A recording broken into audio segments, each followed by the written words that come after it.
Okay, so as a patient, would you have had to responded well to steroid injections in order to be successful with regenerative medicine? Really, really great question. So if the same structure is treated with a steroid and then later a PRP treatment, most of the time, yes, we would want to see a positive response to the steroid injection first before doing the PRP in that exact same location.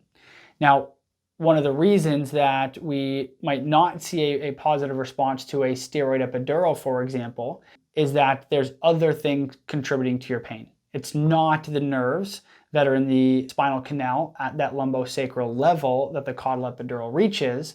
It might be your facet joint.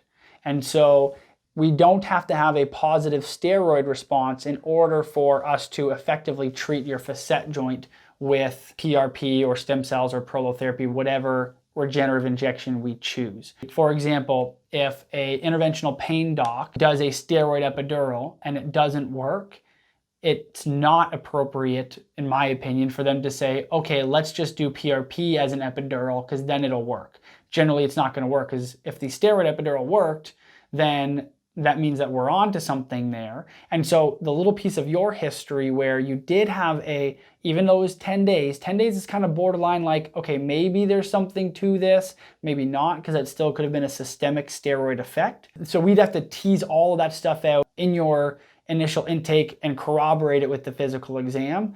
But no, it's not like you have to go get a steroid injection for your facet joints and see a positive response before we would ever do PRP.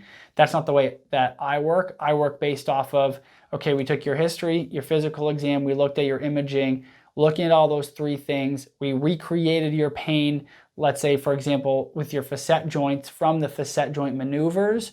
So we have confidence to say that your facet joints are contributing to a great deal of your pain. So we can obviously skip a steroid because that would further degenerate if we do too many of those into the facet joint and doesn't actually treat the pain, just suppresses the inflammation. So we would just go right to a regenerative injection therapy.